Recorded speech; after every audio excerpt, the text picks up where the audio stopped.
Voice கேக்குதுல்ல? சரி, கேக்குதா? சரி. பதிற்று பத்துல நான் ஒரு பாட்டு எழுதுறேன். இந்த பாட்டு சொல்லியிருக்கேனான்னு பாருங்க. அருங்கலம் நம்ம படிக்கிறது பதிற்று பத்துல இந்த பாட்டு இருக்காங்க.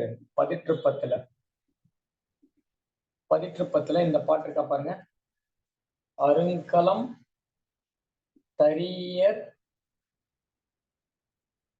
நீர்மிசை, மிசைனா மேலன்னு அர்த்தம். எழுதுன்னு நினைக்கிறேன். நிவக்கும் பெருங்கலி வங்கம்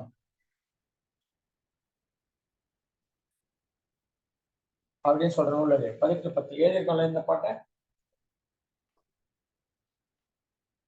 எழுதிருக்குமா?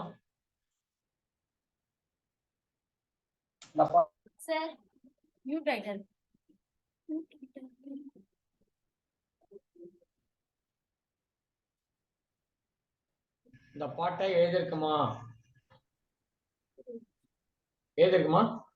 பதிற்று பத்துல எழுதிருக்குமான்னு கேட்டேன்.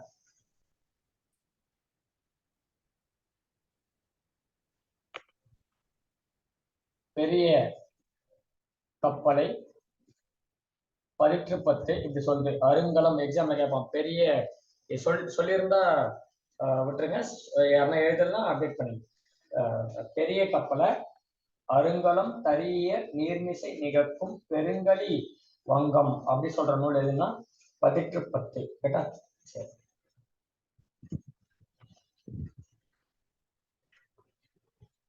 எட்டு தொகை நூல்கள் நற்றினை கவனிங்க. பெரிய கப்பலை அகநானூறு உலகு கிளர்ந்தன்ன உருக்கெழு வங்கம் அப்படி சொல்லியிருக்கோம். கேட்டா உலகு கிளர்ந்தன்ன உருக்கெழு வங்கம் பெரிய கப்பலை அப்படி சொன்ன நூல் அகநானூறு. பெரிய கப்பலை அருங்கலம் தரியர் நீர்மிசை நிகக்கும் பெருங்கலி வங்கம் அப்படி சொல்ற நூல் பதிற்று பத்து. இந்த தரியர்னு இருக்குதுல்ல, அது ஞாபகம் வச்சுங்க. இப்போ நம்ம பைக்கை தறிகட்டு ஓட்டினோம்னா 10 தானே போடணும். இப்ப கூட இன்னைக்கு ஒருத்தர் யூடியூபர் வந்து பைக் ரேஸ்ல ஈடுபட்டு தறிகட்டு ஓட்டுறதுனால அவருக்கு உடம்புல 10 போட்டிருக்காங்க. மறக்காம இருக்கும். தறிகட்டுனா ஒரு மாதிரி சரியா ஓட்டாம அப்படியே ஆச்சுங்க. தரியர்னு இருக்குதுல்ல, தறிகட்டு ஓட்டினா 10 தான் போடணும். அப்ப அருங்கலம் தரியர் நீர்மிசை நிகழ்க்கும் பெருங்கலி வங்கம் அப்படி சொல்ற நூல் அது பதிற்று பத்து. அதானே கேட்டீங்களா? அருங்கலம் தரியர் நீர்மிசை நிற்கும் பெருங்கலி வங்கம் இதெல்லாம் எழுதிப்போன்னு நினைக்கிறேன். பதிற்று கிளாஸ்ல அந்த 8 தொகை நூல் முடிச்சிருப்போம். இப்ப நம்ம 10 பாட்டு நூல் போயிடலாம். எதுனா 1-2 விட்டு போயிருந்தா நான் ஒரு நாள் தனியா உங்க ஸ்கூல் புக்ல இருந்து நான் கொடுக்காம என்ன இருந்தேன்னா ஒரு வாட்டி பாக்குறேன். பார்த்துட்டு அது தனியா கொடுத்துட்றேன். ஓகேவா?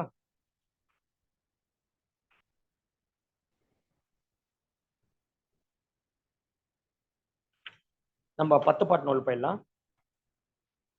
10 பாட்டு நூல்கள் போலாமா? எழுதிங்க. 10 பாட்டு நூல்கள். சங்க இலக்கியங்கள்ல 8 தொகை நூல் முடிச்சாச்சு. 10 பாட்டு நூல்கள் போலாம்.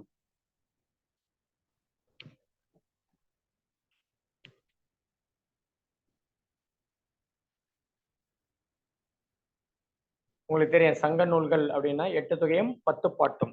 10 பாட்டு நூல்களுமே என்னப்பா? ஆசிரியப்பா. அதாவது சங்க இலக்கியம் எல்லாமே சங்க இலக்கியங்களும்.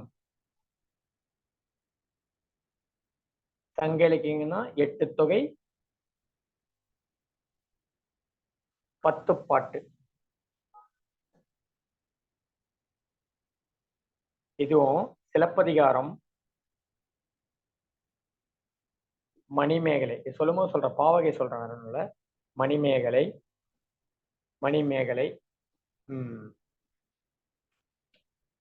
ஒரு இன்னொரு நூல் வச்சு 8 தொகை 10 பாட்டு சிலப்பதிகாரம், மணிமேகலை, பெருங்கதை. இது எல்லாமே என்னதுன்னா 10 பாட்டு. இந்த சிலப்பதிகாரம், மணிமேகலை, பெருங்கதை இது எல்லாமே ஆசிரியர் பாவம் 10th போல இருக்கும். கேட்டா சரி, ஓகே. இப்ப நம்ம 10 பாட்டு நூல்கள் பார்க்கலாம். 10 பாட்டு நூல்கள் 10 பாட்டு நூல்கள் பார்க்கலாம். ஓகேவா? 10 பாட்டு நூல்கள் போடுங்க. 10 பாட்டு நூல்கள்ல ஆற்றுப்படை நூல்கள் அப்படின்னு சொல்லுவாங்க. ஆற்றுப்படை ஆற்றுப்படை நூல்கள் எத்தனை அப்படின்னா அதுல பாதி 5. ஆற்றுப்படை நூல்கள் அப்படின்னா உங்களுக்கு தெரியும், ஒரு பரிசு பெற்ற ஒரு புலவன் பரிசு பெறாத புலவனை பரிசு பெற்ற புலவன் ஜெனரலா ஆற்றுப்படை நான் சொல்றேன். பரிசு பெற்ற புலவன் பரிசு பெறாத புலவனை ஆற்றுப்படுத்துவது மனசால. நான் இந்த புலவனை நான் இந்த வள்ளலப்பான்னு இந்த பரிசு கொடுத்தான், நீயும் போய் அந்த வள்ளலையோ அரசனையோ போய் புகழ்ந்து பாடு, உனக்கு இது மாதிரி பரிசு கொடுப்பாங்க அப்படின்னு சொல்லிட்டு ஒரு பரிசு பெற்ற புலவன் பரிசு பெறாத புலவனை மனதார ஆற்றுப்படுத்துவது.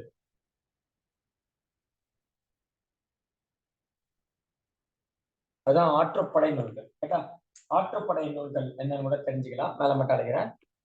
போர்டு தெரியுதா? ஓகே. ஆற்றுப்படை நூல்கள் எத்தனை அப்படின்னா 5.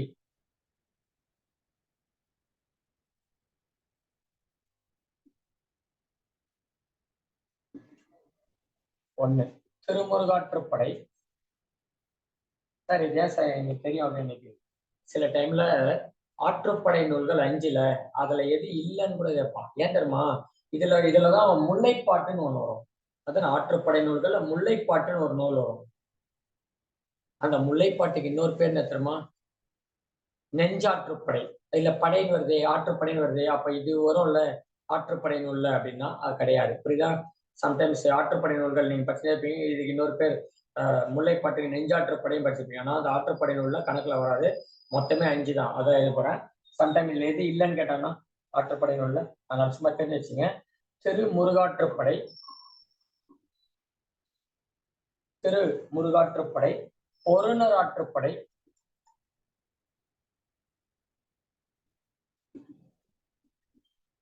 திருமுருகாற்றுப்படை, பொருணர் ஆற்றுப்படை. 3வது சிறுபானாற்றுப்படை, சிறுபானாற்றுப்படை, பெரும் பானாற்றுப்படை,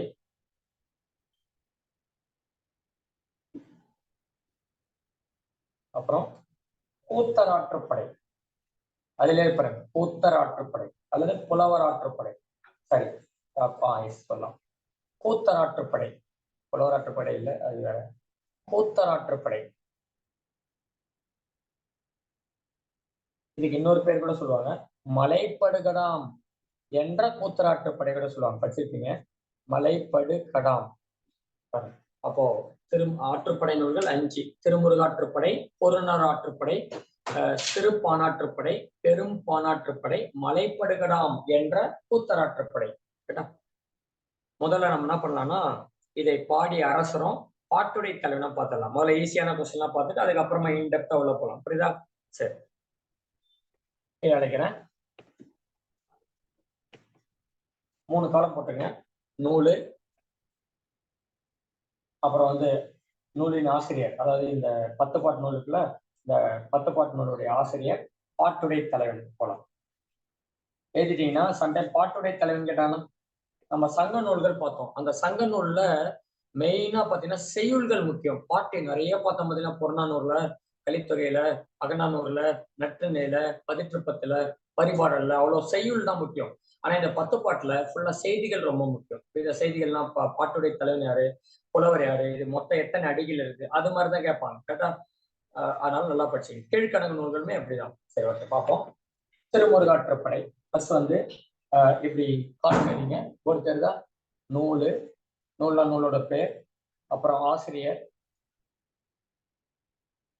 அப்புறம் பாட்டுடை தலைவன். பாட்டுடை தலைவன் என்னது? இந்த நூல் யாரை வச்சு பாடப்பட்டது, யார் அபவுட் யார் அப்படின்னா பாட்டுடை தலைவன். நூல் அப்படின்னா உங்களுக்கு தெரியும், நூல்னா புத்தகம், அந்த புத்தகத்துடைய ஆசிரியர். ஃபர்ஸ்ட் இந்த ஆற்றுப்படை நூல்கள் பார்த்தோம்னா திருமுருகாற்றுப்படை ஒரு தெரியுதா? திருமுருகாற்றுப்படை ஆசிரியர் உங்களுக்கு தெரியும், நக்கீரர். திருமுருகாற்றுப்படை நக்கீரர். மறக்காம சொல்றேன், முருகன் கோயில்ல பஞ்சாமிரதம் கொடுப்பாங்கல்ல, பழனி முருகன் கோயில கூட, எல்லா முருகன் கோயிலும் பிரசன்ட் தருவாங்க. பழனி முருகன்ல ஃபேமஸ் சொல்லுவாங்க, நல்லா இருக்கும். அது மற்ற எல்லாம் அந்த அளவுக்கு இருக்காது. நம்ம பஞ்சாமிரத்தை நக்கிதான் சாப்பிடுவோம். அப்ப பஞ்சாமிரத்தை நக்கிதான் சாப்பிடுவோம். மறக்காம சொல்றேன்னா கிளாஸ்ல சொன்னாலும் சப்ஜெக்ட் மறக்காம தான் அதை சொல்றது. பர்சனலா எதுவும் எடுத்துக்கூடாது. எந்த பாட்டு சொன்னாலுமே பர்சனலா எதுவும் எடுத்துக்கூடாது. சப்ஜெக்டுக்காக மட்டும்தான். முருகர் கோயில்ல பஞ்சாமிரதம் கொடுப்பாங்களா, நக்கிதான் சாப்பிடுவோம். அப்ப திருமுருகாற்றுப்படையோட ஆசிரியர் யார் அப்படின்னா நக்கீரர். இந்த நூலுடைய பாட்டுடைய தலைவர்னா முருகன் தான். ஆனா இலக்கியத்துல என்ன கொடுத்திருப்பாங்க, செவ்வேல் அப்படி கொடுத்திருப்பாங்க. செவ்வேல் அப்படின்னு ஒரு முருகரோட பேர். பள்ளிக்குறை ஏன்னா வேல் அப்படின்னா இறைவன் அப்படின்னு ஒரு பொருள் இருக்கு. நிறைய பேர் லட்டு குரலா அப்படின்னு அந்த லட்டு குரலா ஆயுதம், அவர் வச்சிருக்கிற ஆயுதம். ஆனா செவ்வேல் வேல் அப்படின்ற வார்த்தையோட பொருள் இறைவன் அப்படின்னு ஒரு மீனிங் சொல்லப்படுதா. லட்டு குரலா போட்டா அந்த வேல் ஆயுதம், வேல் அப்படின்னா அந்த ஆயுதம் சாமி கோயிலுக்கு முன்னாடி இருக்குல்ல அது. அதே பள்ளிக்குறையில்னா அந்த இது இறைவன் அப்படின்னு ஒரு பொருள். சரி, ஓகே. திருமுருகாற்றுப்படை ஆசிரியர் நக்கீரர். பாட்டுடை தலைவன் யார் அப்படின்னா செவ்வேல் அப்படின்னு ஒரு கடவுள், அதான் முருகர் இன்னொரு பேர். அடுத்து பாருங்க பொருணர் ஆற்றுப்படை. அடுத்தது பெருநர் ஆற்றுப்படையில பொருணர் ஆற்றுப்படை ஒத்தகம போட்டு பொருணர் ஆற்றுப்படை. பொருணர் ஆற்றுப்படையோட ஆசிரியர் முடத்தாம கன்னியார். முடத்தாம கன்னியார். பொருணர் ஆற்றுப்படையோட முக்கியமான நூல் மது பொருணர் ஆற்றுப்படையோட ஆசிரியர் முடத்தாம கன்னியார். கேட்டா இதோட ஆசிரியர் கரிகால் பெருவளத்தான் சொல்லுவாங்க. பாட்டுரை தலைவர் கரிகால். இவரோட ஒரிஜினல் பேரு தான் கரிகால் பெருவளத்தான். பெருவளத்தான் அப்படின்னா ஒண்ணு இல்ல, கரிகாலன்னு அர்த்தம். சரி, மறக்காம சொல்றேன். ஆக்சுவலா பொருணர் அப்படின்னு என்ன அர்த்தம்னா, இந்த போர்க்களத்துல நிறைய வீரர்கள் இறந்து போயிருப்பாங்கல்ல, போர்க்களத்துல நிறைய வீரர்கள் இறந்து போயிருப்பாங்கல்ல, அந்த இறந்த வீரர்கள் முன்னாடி போயிட்டு அவங்களுடைய போட்டோ எப்படி இருக்கும் அதே மாதிரியே வேடம் போட்டு சொல்றபடிதான் போர்க்களத்தில் இறந்த வீரர்களுக்கு அந்த நடுக்கல் படிச்சிருப்பீங்க. ஆனா போர்க்களத்துல இறந்த வீரர்கள் மாதிரியே ட்ரெஸ் போட்டுட்டு ஆடை அணிஞ்சிட்டு அவங்களுடைய புகழ பாடுவாங்க. அவங்க முன்னாடி அவங்களுடைய புகழ பாடுவாங்க. நிறைய பேர் கால் கை இல்லாம இருப்பாங்களா, நிறைய பேர் இறந்து போயிருப்பாங்களா. மறக்காம சொல்றேன், கிளாஸ்ல சொன்னா சப்ஜெக்ட்னா பர்சனலா எதுவுமே எடுத்துக்கூடாது. கேட்டா கால் கை இல்லாம முடமா இருப்பாங்கல்ல, ஏன்னா பொருணர் அப்படின்னா பாருங்க, நான் சொன்னது என்னது, பொருணர் ஆற்றுப்படை. பொருணர் அப்படின்னா யாருன்னா ஒருவரை போல் வேடமிட்டு பாடுவோர் தான் பொருணர். அப்படின்னா ஒருவரை போல் வேடமிட்டு பாடுவோர்னா நடிகர் கிடையாது. இவங்க இந்த பொருணர் எங்க பாடுவாங்கன்னா போர்க்களத்துல பாடுவாங்க. இப்பதான் சொன்னேன் போர்க்களத்து இதெல்லாம் எழுதி வைக்காதீங்க, நான் அந்த நூல் சொல்லும்போது தான் சொல்றேன். போர்க்களத்துல பாடுறவங்க தான் பொருணர். இந்த பொருணருக்கு இந்த வேலையை, அதாவது அந்த இறந்த வீரன் முன்னாடி பாடு, இறந்த அந்த கால் கை இல்லாம முடமாட்பாங்கல்ல, அந்த வீரன் முன்னாடி பாடு அப்படின்னு சொல்லிட்டு அந்த வேலையை கொடுப்பவன் யாருன்னா கரிகால சோழன். அதனாலதான் பொருணர் ஆற்றுப்படை முடமாட்பான்னு சொன்னால பொருணர் அப்படின்னு. ஏன்னா போர்க்களத்துல தானே பாடுறாங்க இந்த பொருணர். இந்த போர்க்களத்துல பாடிட்டு போய் யாரை பார்ப்பாங்கன்னா கரிகால சோழனை போய் பார்ப்பாங்க. ஏன்னா இந்த வேலையை கொடுத்தது யாரு, நீ போர்க்களத்துல போய் பாடு அப்படின்னு சொல்லிட்டு இந்த வேலையை கொடுத்தது யாரு, கரிகால சோழன். அப்ப அவங்க கிட்ட போய் பாடுவாங்க. அப்புறமா அது அந்த டீட்டெயில் என்ன கொடுப்பாங்க பார்ப்போம். முடத்தாம கன்னியார். போர்க்களத்துல நிறைய பேர் கால் கை இல்லாம முடமா இருப்பாங்க. முடத்தாம கன்னியார் இந்த பாட்டுடைய கதை சொல்லிட்டேன். அடுத்த அந்த நூல் சொல்லும்போது நான் டீட்டெயிலா சொல்றேன். சரியா, போர்டு தெரியுதா? மீதி பேலன்ஸ் வந்து மேலே ஏறுனா சரி. அப்புறம் சிறு பானாற்றுப்படை. சிறுபானாற்றுப்படை நல்லூர் சிறுபானாற்றுப்படை நல்லூர் நத்தத்தனார்.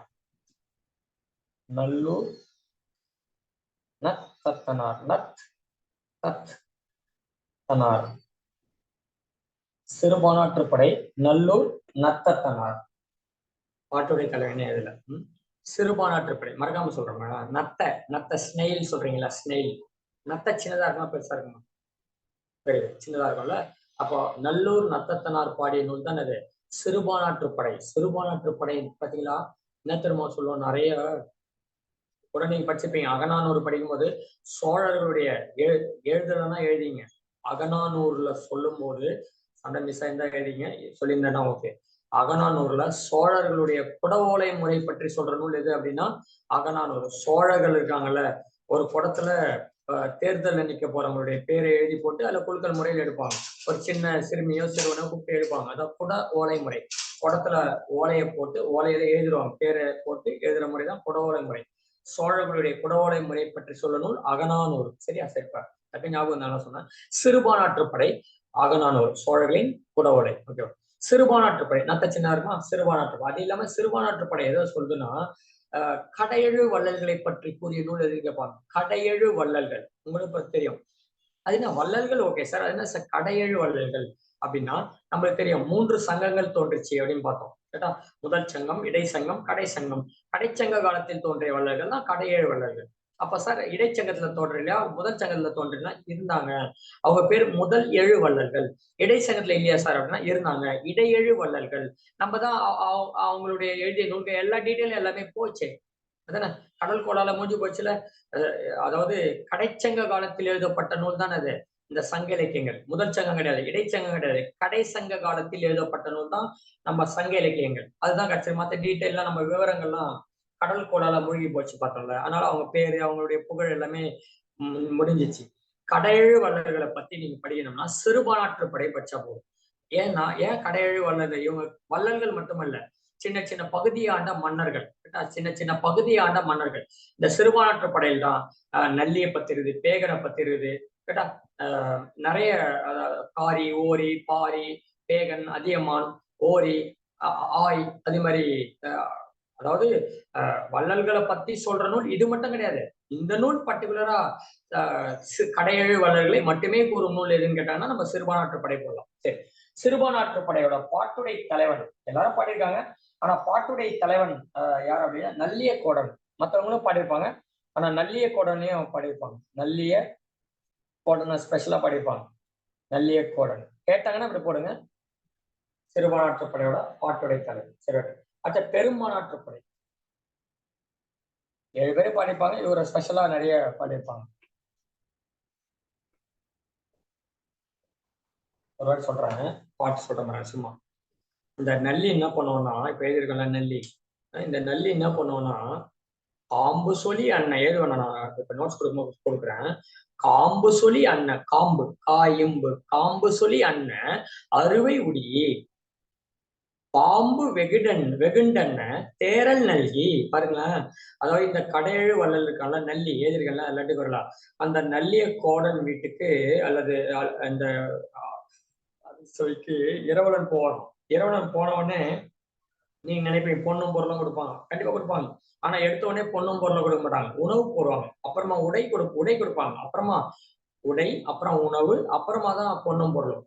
இந்த நல்லிய கோடன் என்ன பண்ணுவோம்னா காம்பு சொல்லி காம்பு காயம்பு பாம்பில காம்பு காம்பு சொல்லி அண்ணன் அறுவை உடி.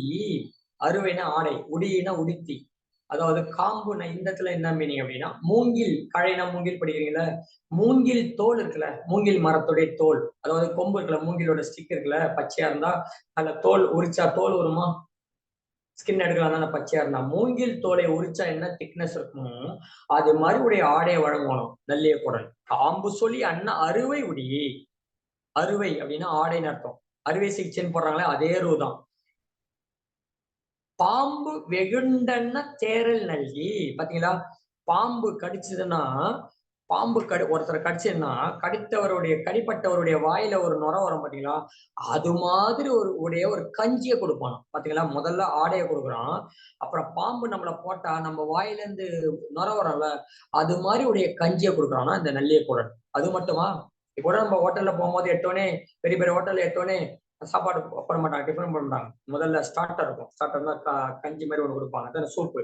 அப்புறமா தான் மெயின் டிஷ் வரும், அப்புறமா ஐஸ்கிரீம், ஃபைனலா ஐஸ்கிரீம் வரும். அது மாதிரி பாருங்க எவ்வளவு முறையோட சொல்றாங்க பாருங்க. முதல்ல காம்பு சொல்லி அண்ணா அறுவை உடி மூங்கில் தோலை ஒத்தது போல் ஒரு ஆடையை வழங்குறானா நல்லிய கோடன். அப்புறம் என்ன பண்ணா பாம்பு நம்மளை போட்டா வாயில நுர வரலாம், அது மாதிரி நுரையுடைய ஒரு தேரலை கொடுக்குறான். தேரல்னா கஞ்சி. அப்புறம் என்ன பண்ணனா பொற்களத்துல சாப்பாடு போடணும். அந்த பொற்களம் எப்படி இருக்குன்னா அந்த வெயில் பட்டா எப்படி இருக்குமா, பொற்களம் மின்னும்ல, அந்த பொற்களம் பொன்னாலான பாத்திரத்துல ஒரு சாப்பாடு போடுகிறான். கேட்டா சாப்பாடு போட்டு சாப்பிட சொல்றானோ. சாப்பிட சொல்லல, ஒரு ஸ்டெப்பு போயிட்டு அவனே ஊட்டி விடுறானோ பாருங்க. இதுல சாப்பாடு போடுறான்னு சொன்னால, அந்த சாப்பாடு செய்தது கூட அவன் இல்ல. அந்த காலத்துல அந்த காலத்துல ஒரு நூல் சமைப்பது எப்படி அப்படி ஒரு நூலே இருக்குதாம். கேட்டா அந்த நூலை பார்த்து விட்டு அந்த பாட்டு அந்த நூலோட பேர் கூட சொல்றேன். அந்த மடைநூல் இப்பதான் மடைநூல் அப்படி ஒரு நூல். மடைநூல் அப்படின்ற ஒரு நூலு சாப்பாடு செய்வது எப்படி அந்த காலத்துல இப்ப எப்படி சமையல் செய்வது எப்படின்னு அந்த காலத்துல இந்த இவன் வாழும்போது மடைநூல் அப்படின்ற ஒரு நூல் உணவு சமைக்கும் முறைகளை பத்தி அந்த நூலை படிச்சு விட்டு இந்த புலவருக்கு சாப்பாடு செய்து போடுவானோ. சாப்பாடு செய்து இவன் கையாலே போடுவான் பாருங்களேன். இவன் குறுநில மன்னன். யாருன்னா வேலையாளை வச்சு சாப்பாடு போட்டுருக்கலாம். ஆனா இவன் கையாலே செய்வானாம். பாருங்க வள்ளல்கள் எப்படி இருந்திருக்காங்க பாருங்க. இவன் கையாலே ஊட்டுவானாம். பாருங்களா, ஊட்டிட்டு அந்த புலவர் வயிறார சாப்பிட்டுட்டு போவார்ல, போயிட்டு உடனே அப்படியே ரொம்ப கவலைப்படுவானாம். ஐயையோ! கொஞ்ச நேரம் இருந்தாருன்னா இன்னும் கொஞ்சம் ஜீரணம் ஆயிருக்கும், பசி எடுத்திருக்குமே, இன்னும் கொஞ்சம் சாப்பிட்டுருப்பாரு, இன்னும் கொஞ்சம் சாப்பிட்டுருப்பாரு. அது இல்லாம இன்னொன்னு என்னன்னா, ஒரு ஸ்டெப் போயிட்டு, இப்படி ஊட்டியிருக்கலாமே, அப்படி ஊட்டியிருக்கலாமே அப்படின்னு சொல்லிட்டு தனக்குள்ள குறைபட்டுக் கொள்வானாம் நல்லியக்கோடன். பாருங்க. அந்த காலம் எப்படி இருந்திருக்காங்க பாருங்க அந்த வள்ளல்கள். அதான் பார்க்கிறோம். சிறுபானாற்றுப்படை. அடுத்தது மேல பெரும்பானாற்றுப்படை. நூலோட பேர் பெரும்பானாற்றுப்படை. நம்ம சும்மா அப்படியே நோட்ஸ் எழுத மைண்ட் இல்ல. இந்த பாட்டுல என்ன கத்துக்கணும் அதான் இவ்வளவு நாள் இவ்வளவு கிளாஸ் யாரும் கொடுக்க மாட்டாங்க. இந்த அகாடமி மட்டும் தான் இவ்வளவு கொடுப்பாங்க.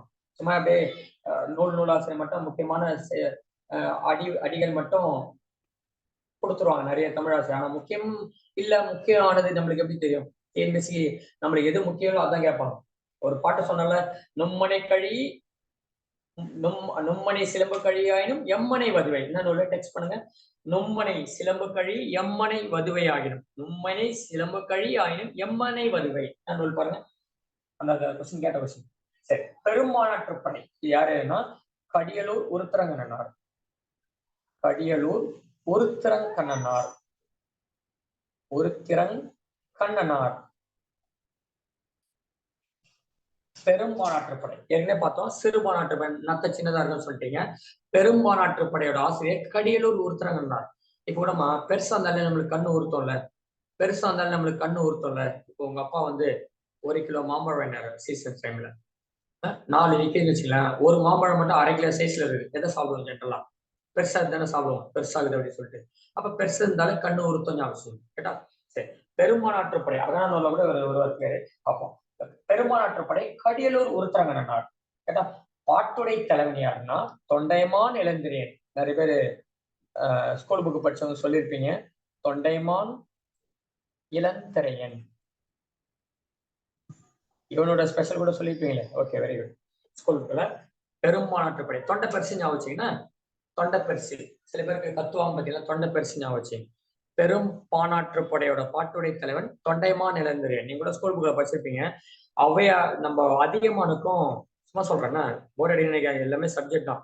அதியமானுக்கும் இந்த தொண்டைமான் இளந்திரையனுக்கும் போர் வரதான் இருக்கும். போர் வரப்போகுது. அதுக்கு முன்னாடி என்ன பண்ணுவாங்கன்னா ஔவையார் என்ன சொல்லுவாங்கன்னா நம்ம அதியமான் கிட்ட அதியமான் அவர்களே நான் என்னோட பங்குக்கு நான் போயிட்டு தொண்டைமான் இளந்திரையன்கிட்ட போய் பேசிட்டு வரேன்.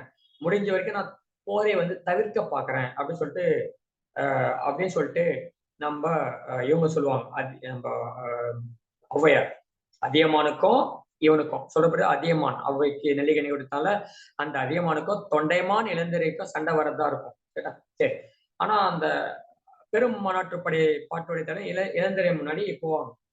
போனவனே அந்த அந்த தொண்டைமான் என்ன பண்ணுவான் தெரியுமா? அந்த புலவரை வரவேற்கிறத விட்டுட்டு அவன் கிட்ட இருக்கிற ஆயுத கடங்கு காட்டுவான். இந்த இப்ப பார்த்தோம்ல பெருமாநாட்டுப்படைய பாட்டோட தலைவன் ஆயுத கடையை காட்டுவான். எல்லாமே நவீன ஆயுதங்கள் அப்படியே புதுசு மாதிரி இருக்கும். உடனே ஔவையார் சொல்லுவாங்க, சூப்பர் மன்னா, வா எல்லாமே புது ஆயுதங்களா இருக்குது, எல்லாமே புது ஆயுதங்களா இருக்குது, அப்படியே ஆயில் போட்டு கிளீனா தொடச்சு வச்சுக்கிறாரு அப்படின்னு சொல்லிட்டு ஏன் மன்னனும் அதியமானும் ரத்தக்கரை படிந்த ஆயுதங்களும் மழுங்கி போன ஆயுதங்களை தான் என்னுடைய மன்னன் வச்சிருக்கான் அப்படின்னு சொல்லுவான்.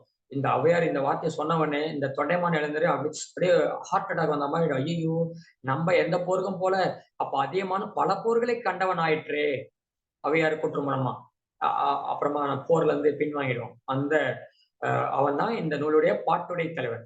அப்போ பெரும்பாலாற்றுப்படையோட பாட்டுடை தலைவன் யாருன்னா தொண்டைமான் இளந்திரையன். அடுத்தது அப்போ 1 4 இன்னொன்னு மலைபடுகடாம் பார்க்கலாம். மலைபடுகடாமனுடைய மலைப்படுகடாம் மலை படு கடாம். இதுக்கு இன்னொரு பேர் கூட சொல்லிட்டேன். மலைப்படு கடாம் இன்னொரு பேர் கூத்தராற்றுப்படை. கூத்தராற்று. கிளாஸ் ரெகுலரா வாங்க, அப்பப்போ லெஃப்ட் ஆகாதீங்க. மேக்ஸிமம் கிளாஸ் அட்டன் பண்ண ட்ரை பண்ணுங்க. நம்ம நோட்ஸ்ல இருந்தா கொஸ்டின் வரும், நீங்களா விட்டாதான் உண்டு. புரியுதா? சரி. மலைப்படுகடாமரை இன்னொரு பேர் கூத்தராற்றுப்படை. இந்த நூலுடைய ஆசிரியர் உங்க ஸ்கூல் புக்ல பெருங்கௌசிகனார் கொடுத்திருப்பாங்க.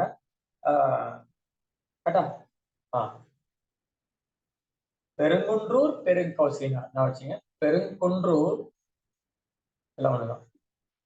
பெருங்குன்றூர் பெருங்கௌசிகனார்.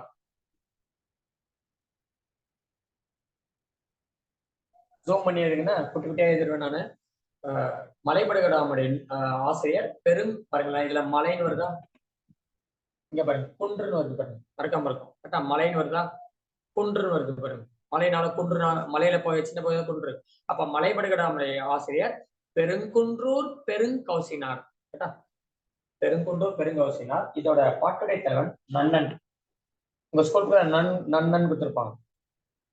நன்னன், அண்ணன் இல்ல நன்னன்.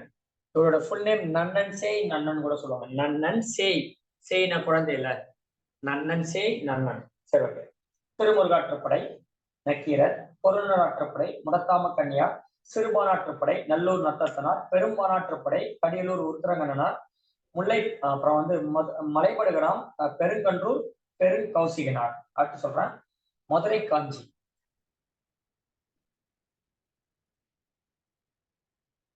மதுரை காஞ்சி ஈஸி தான். மாங்குடி மருதனார். சில டைம்ல 4 நூல் குத்துறது 10 பாட்டு நூல் இல்லைன்னு கேட்பான், பார்த்து உஷாராருங்க. பார்க்கறதுக்கு சிம்பிளா இருக்குன்னு நினைக்காதீங்க. இதோட பேரை குத்துட்டு இதுல எது பொருந்தல்னு கேட்பான். இதுல எது பொருந்தல் அப்படி இல்லை. இதுல ஒரு 3 குத்துட்டு கீழ்கணக்கு நூல்ல ஒண்ணு குத்துட்டு இதுல எது பொருந்தல்னு கேட்பான். அப்ப என்ன பொருந்தல்னா 3 வந்து ஒரு வகை நூல், இன்னொன்னு வந்து ஒரு வகை நூலா இருக்கும். இது 10 பாட்டு நூல், வேற அது வந்து கீழ்கணக்கு நூலா இருக்கலாம். மாங்குடி மருதனார். மதுரை பத்தி நிறைய சொல்லும் இந்த மதுரை காஞ்சி படிப்போம். மதுரையில வந்து அந்த வனவிலங்கு சரணாலயம் இருந்தது அப்படின்னு கூட சொல்லும். இந்த ஜுவாலஜிக்கல் பார்க் இருக்குல்ல, சென்னையில வண்டலூர்ல இருக்குன்னு கேள்விப்பட்டிருக்கீங்களா? அது மாதிரி மதுரையில இருந்தது அந்த காலத்துல. பார்ப்போம்லாம். இதோட பாட்டுடை தலைவன் பாண்டியன் நெடுஞ்செழியன். பாண்டியன்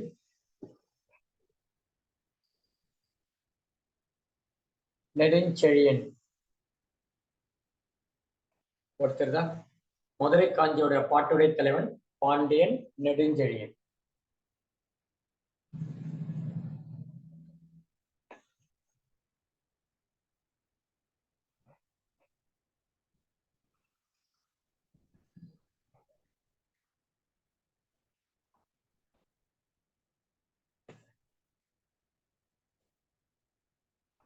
அடுத்த பாருங்க, மதுரை காஞ்சி பார்த்தோம்.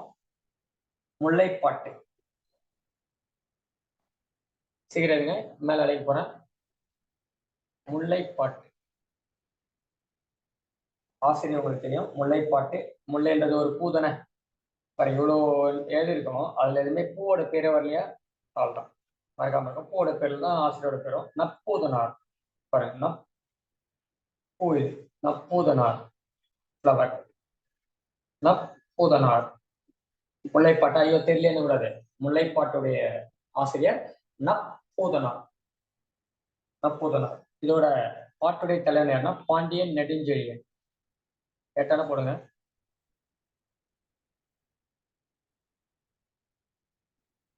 முல்லைப்பாட்டு.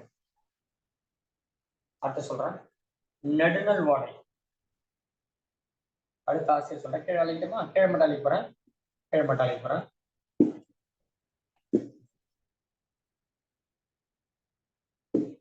சப்போஸ் நீங்க எழுதுக்குள்ள எழுதுன்னா ஸ்கிரீன்ஷாட் எடுத்து.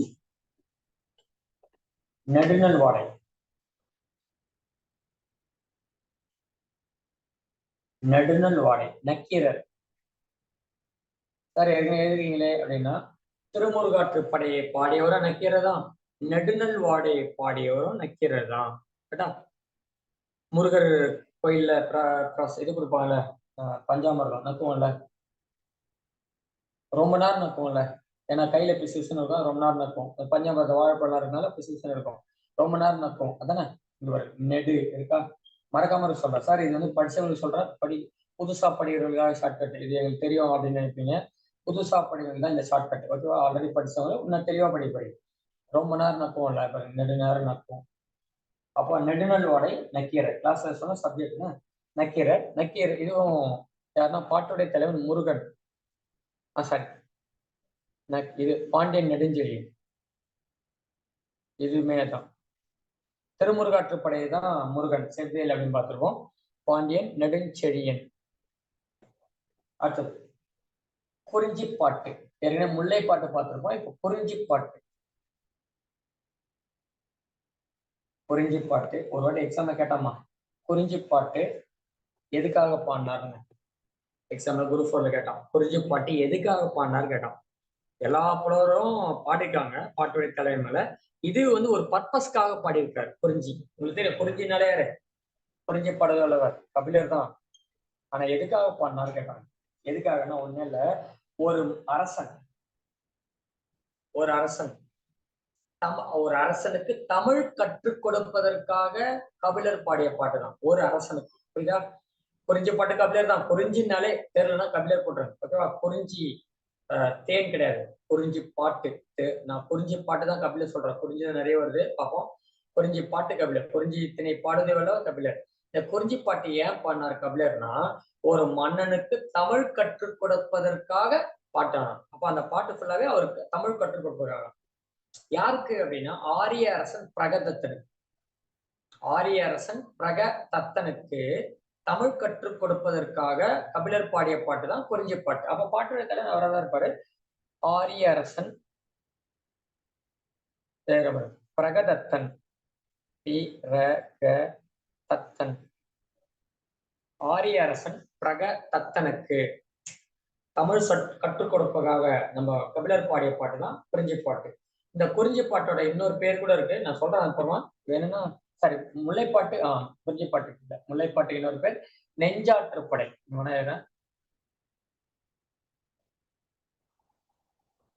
ஆனா ஆற்றுப்படையின் உள்ள இது வராது தானே. திருமுருகாட்டு அந்த இதுதான் வரும். ஆற்றுப்படையின் உள்ள இது இன்னொரு பேர் ஆற்றுப்படை. நெஞ்சாற்றுவானா, இதுக்கு ஆற்றுப்படையின் உள்ள வராது. சரி, நிறைய சொல்லிட்டேன். ஆற்றணும்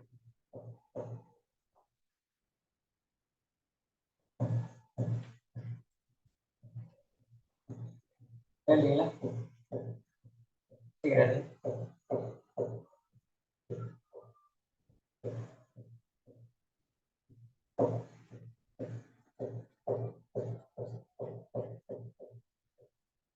ஆற்றுப்படை நூல்கள் 5 பட்சம்ல. ஒரு புலவனை இன்னொரு புலவன் ஆற்றுப்படுத்துதான், வேற ஒன்றும் கிடையாது. சரியா?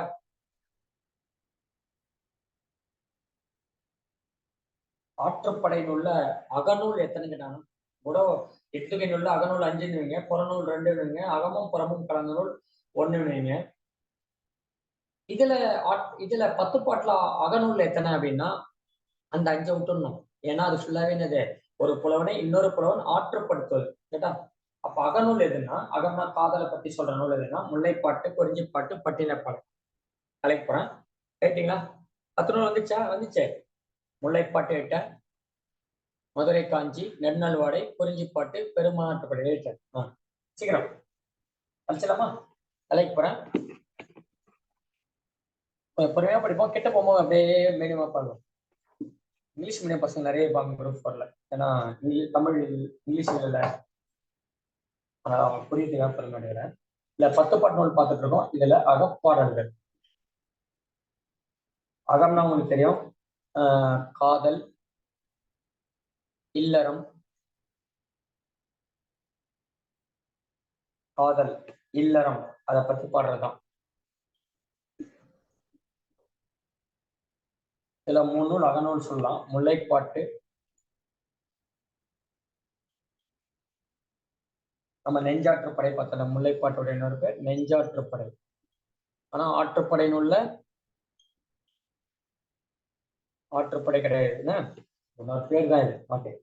அப்புறம் வந்து குறிஞ்சிப்பாட்டு நம்ம பார்த்தோமே, கபிலர், ஆரிய அரசன். அப்புறம் பட்டினப்பாலை, இதுவுமே அகநூல் சொல்றாங்க. ஏன்னா ஒரு பாட்டு வரும்,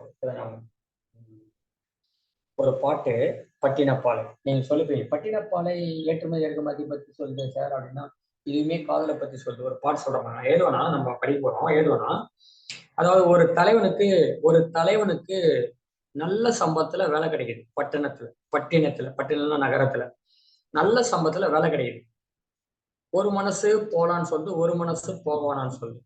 ஒரு மனசு சொல்லுது அந்த போவானான்னு சொல்லுது, அந்த மனசு சொல்லுது. ஒரு மனசு சம்பளம் வருமே அப்படின்னு. ஒரு மனசு ஐயோ இந்த தலைவி இவ்வளவு அழகா இருக்காளே, பெண்கள் எல்லாமே அழகு தானே, இவ்வளவு அழகான பெண்ணை விட்டு நான் போக மாட்டேன் அப்படின்ற மாதிரி ஒரு பாட்டு பாருங்களேன். முட்டா சிறப்பின், முட்டா அப்படின்னா முட்டாள் இல்ல, முட்டா அப்படின்னா குறைவில்லாதுன்னு அர்த்தம். இல்ல ஏதாவது நான் அந்த பாட்டு வருமா சொல்றேன், இந்த வார்த்தை வருமா ஞாபகம் வருது. முட்டா சிறப்பின் இதெல்லாம் ஏதோ சொல்றாங்கன்னு நினைச்சுக்காதீங்க. காதுல கேட்டீங்கன்னா இந்த பாடல் எப்பவுமே ஒரு பாட்டை காதுல கேட்டீங்கன்னா 10 முறை படிச்ச முட்டா சிறப்பின் பட்டினம் பெறினும். பாத்தீங்களா, பட்டினம் வருதா, பட்டினம். முட்டா சிறப்பின் பட்டினம் பெறினும் வார் இருங்கூந்தல். வார்னா நீண்ட அர்த்தம். வார் அல்லது இரு அப்படின்னு ஒரு பாருங்க. நீங்க சாலா உரு தவ நனி அது மட்டும் தான் உரிச்சொல் இல்ல. இரு அப்படின்னு ஒரு வார்த்தைகளை இருங்கூந்தல் இருக்கு பாருங்க. நீண்ட நெடிய கூந்தல் அர்த்தம் உரிச்சொல். மீனிங் கேட்டா நீண்ட கூந்தல், இலக்கணம் நெடிய கூந்தல். முட்டா சிறப்பின் பட்டினம் பெறினும் வார் இருங்கூந்தல் வயங்கு இசையொழிய வாரேன் என் நெஞ்சே.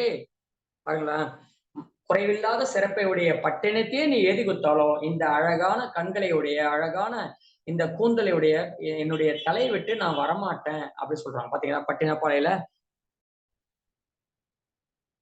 மதுரை காஞ்சி.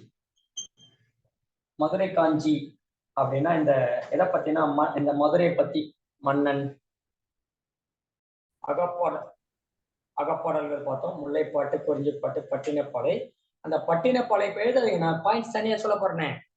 பாயிண்ட்ஸு இப்ப நம்ம ஜென்ரலான பாயிண்ட்ஸ் பாக்குறோம். ஒவ்வொரு நூல்ல பார்க்கும்போது டீட்டெயிலா படிப்போம். பட்டினப்பாலை அகநூல். ஆனா அதுல அந்த நிறைய ஏற்றுமதி இறக்குமதியை பத்தி சொல்லுவோம். நிறைய பட்டினப்பாலை. ஏன்னா பட்டணத்துலதான் நம்ம ஏற்றுமதி எல்லாம் பண்ணுவோம், இறக்குமதி எல்லாம் பண்ணுவோம். பட்டணம்னா பெரிய நகரம். ஆனா அது காதலை பத்தி கூட சொல்லுவோம். ஒரு பாட்டு இருக்குது பட்டினப்பாலையில, முட்டா சிறப்பின். முட்டா அப்படின்னா குறைவில்லாதுன்னு அர்த்தம். எழுதுவேன் இப்ப நம்ம அந்த நூல் எழுதும்போது நான் அப்படியே சொல்லிட்டு போயிடுறேன்னு நினைச்சு போறீங்க, தனியா நோட்ஸ் கொடுப்பேன். அது படிக்க முன்னாடி அந்த நூலுடைய பற்றிய ஒரு இன்ட்ரோடக்ஷன் கொடுத்தோம்னா அது எழுதும் போதே உங்களுக்கு ஒரு ஐடியா வரும். அதுக்காக சொல்றேன். முட்டா சிறப்பின் பட்டினம் பெரினும் வார் இருங்கூந்தல் வயங்கு இசையொழிய வாரேன் தன் நெஞ்சே அப்படின்னு ஒரு பாட்டு வரும் பட்டினப்பாளையில. கேட்டா பட்டினம்னா ஒண்ணு இல்ல, எந்த நகரத்தை பத்தி சொல்லணும்னா புகார் நகரம் இருக்குல்ல, பூம்புகார், புகார், காவிரி பூம்பட்டினம் சொல்றீங்க பாத்தீங்களா, அந்த பட்டின சிட்டி புகார் நகரம் இருக்குல்ல, காவிரி பூம்பட்டினம் இருக்குல்ல, புகார்னாலும் காவிரி பூம்பட்டினம்னாலும் பூம்புகார் அப்படின்னாலும் எல்லாமே ஒரே நகரம் தான். அந்த அந்த அந்த பட்டினத்துடைய வளத்தை பத்தி சொல்ற நூல் தான் பட்டினப்பாலை. ஆனா அந்த நூல் காதலை பத்தியே சொல்றது, அதனால அகநூல்ல போறோம். சரி, நான் அந்த மீனிங் அந்த பாட்டு எழுதும்போது நான் உங்களுக்கு டீட்டெயிலா அந்த பாட்டு சரி கொஞ்சம் இன்ட்ரோ தான் பார்க்கணும். அடுத்தது இதுல அகமும் புறமும் கலந்த பாடல் எதுன்னா மேல இருக்கிறேன். அகம் புறம். நெடுநல் வாடை சொல்றாங்க. நெடுநல் வாடை, நெடுநல் வாடை. நம்ம பார்த்தோம் நெடுநல் வாடை யாரு, ரொம்ப நாள் நத்தோன்னு சொன்னேன், கபிலர். திருமுருகாற்றுப்படையை பாடியவரும் கபிலர் தான். நெடுநல் வாடை நக்கீரர். திருமுருகாற்றுப்படையை பாடியவரும் நக்கீரர் தான். நெடுநல் வாடையை பாடியவரும் நக்கீரர் தான். அதான் ரொம்ப நாள் நத்தோன்னு பார்த்தோம் சொன்னால. சரி, இப்போ ஒரு நூலா பார்த்தலாம். திருமுருகாற்றுப்படை.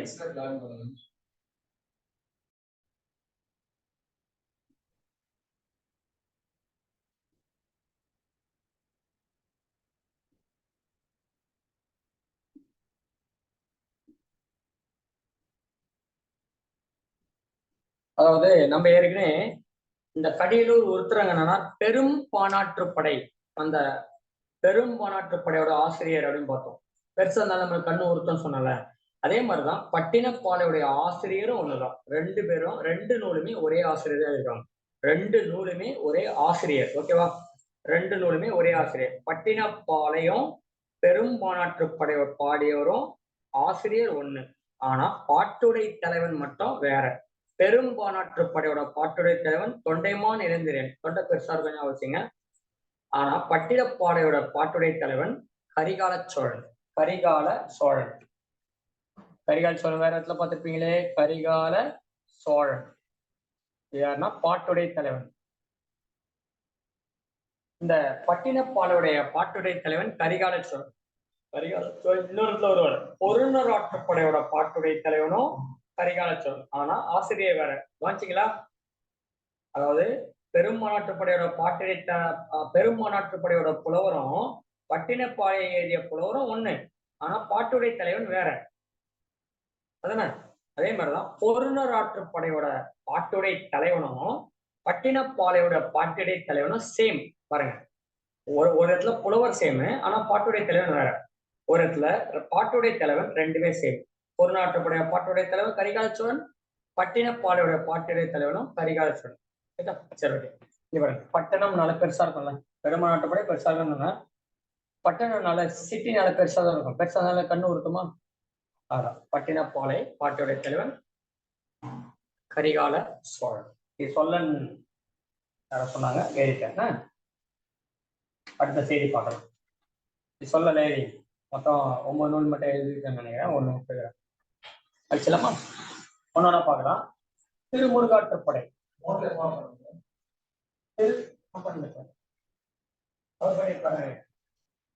திருமுருகாற்றுப்படை ஒரு நூலா பார்க்கலாம். திருமுருகாற்றுப்படை பேரே பாருங்களா, திருமுருகாற்றுப்படை யாரை பத்தி சொல்லும்? அவ்வளவுதான், முருகனை பத்தி தான். திருமுருகாற்றுப்படை இதோட இது ஆற்றுப்படை நூல் தான். ஆனா என்னப்பா அப்படின்னு கேட்டா, நம்ம தான் பார்த்துமே சங்க இலக்கியம் எல்லாமே பாருங்க. சங்க இலக்கியங்கள் 18 நூல் இருக்குல்ல, 10 பாட்டு 8 தொகை 18ல 10 ஒரு 8 ஒரு 10 18. இந்த 18ல 16 நூல்கள் ஆசிரியர் போதான். 2 நூல் மட்டும்தான் வேறு பாவகை. அந்த 2 நூல்னது பரிபாடல் பரிபாட்டு அப்படியே ஒரு பா, கலித்தொகை கலிப்பா. இந்த 2 நூல் மட்டும்தான் வேற பாவகை. பரிபாடல் பரிபாட்டுன்னு ஒரு பாவகை, கலித்தொகை கலிப்பான்னு ஒரு பாவகை. மீதி எல்லாமே ஆசிரியர் படம். சரியா? என்ன சொல்லியிருக்கேன்.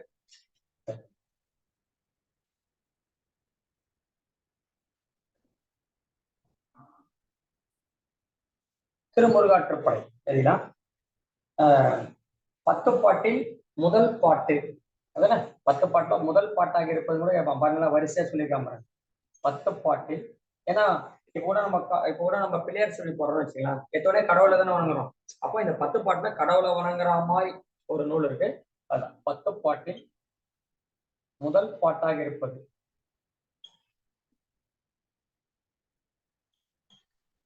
திருமுருகாற்றுப்படை.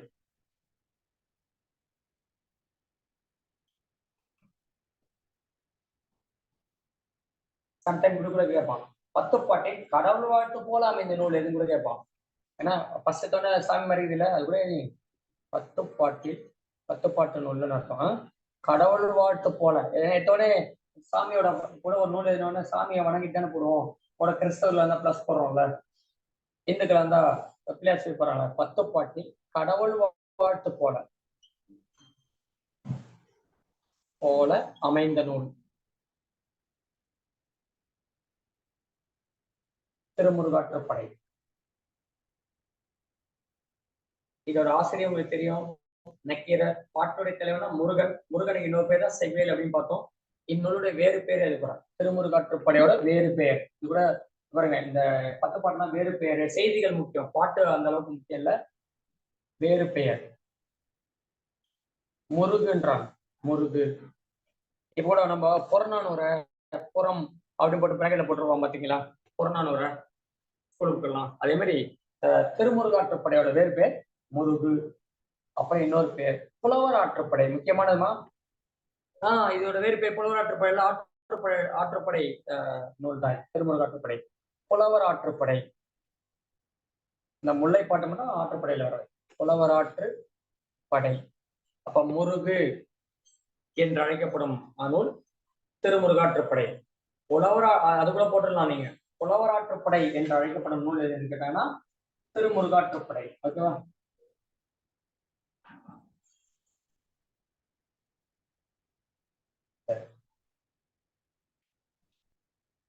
கேட்டீங்களா? இதோட அடி எல்லை எவ்வளவுன்னு கேட்பாங்க. 317 புக்ல இருக்குமா? 317 அடி எல்லை எவ்வளவுனா 317. ஏட்டும் மேல ஏட்டுமா? அடி எல்லை இதெல்லாம் முக்கியம். 317 317 திருமுருகாற்றுப்படையோட அடி எல்லை. கரெக்டா 8 அடி விட்டுறேன், எஸ்கேப் ஆகினே இருக்காதீங்க. திருமுருகாற்றுப்படை 317. இந்த திருமுருகாற்றுப்படை சைவ திருமுறைகள் எத்தனாவது நூல் அப்படின்னு கேட்கலாம். சைவ திருமுறைகளில் உங்களுக்கு தெரியும், சைவ திருமுறைகள் மொத்தம் 12. இது 11வது திருமுறை. மொத்தம் சைவ திருமுறை 12, அதுல 11வது லாஸ்ட்க்கு முன்னாடி 11வது திருமுறை தான் இந்த திருமுருகாற்றுப்படை அப்படின்னு சொல்றாங்க. நம்மளுக்கு தெரியும் 317 அடிச்சலாமா? 317 பாடல்களை உடையது 11வது திருமுறையாக வைக்கப்பட்டுள்ளது. இது என்ன திணை அப்படின்னா பாடான் திணை கூட சொல்லலாம். திணை கேட்டனா பாடான் திணை. தமிழில் தோன்றிய நீண்ட பக்தி பாடல் பார்த்தீங்களா? முக்கியமானது இதெல்லாம். அது பாருங்க, இதெல்லாம் முக்கியம். இந்த 2 பாயிண்ட் முக்கியம். இன்னொரு பாயிண்ட் எழுத பாருங்க. தமிழில் தோன்றிய நீண்ட பக்தி பாடலாம். தமிழில் தோன்றிய நீண்ட பக்தி பாடல். இன்னொன்னு கூட சொல்றாங்க, இவ்வளவு நீண்ட பாடல்கள் எந்த நூலுமே இல்லையா. ஒரு கடவுளை பத்தி இவ்வளவு பெரிய பாட்டம், நிறைய பாட்டு இருக்குதான், எந்த கடவுளுமே இப்படி இல்லையா. அப்போ தமிழ் தோன்றிய நீண்ட பக்தி பாடல் எது அப்படின்னா நம்ம திருமுருகாற்றுப்படை. இந்த நூலுடைய வேறு பேர் பார்த்தோம் முருகு, அப்புறம் புலவர் ஆற்றுப்படை. இன்னொரு பேர் கூட சொல்லலாம். ஏன்னா இப்போ நம்ம பார்த்தோம்ல, அதாவது 10 பாட்டுல கடவுளாத்து போல நூல். தமிழ் தோன்றிய நீண்ட பக்தி பாடல் பார்த்தோம்ல, அதனால கடவுள் பழம் பாட்டு அப்படின்னு ஒரு பேர் கூட சொல்லாங்க. இங்க விரும்புங்க, இன்னொரு பேர் கடவுள் மேல விரும்புறாங்க பழம் பாட்டு அப்படின்னா கடவுளை பத்தி நிறைய பாட்டு இருக்குல்ல. கடவுள் பழம் பாட்டு, கடவுள் பழம் பாட்டு.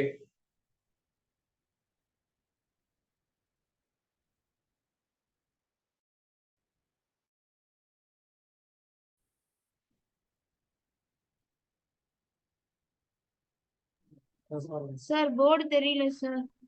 அதான்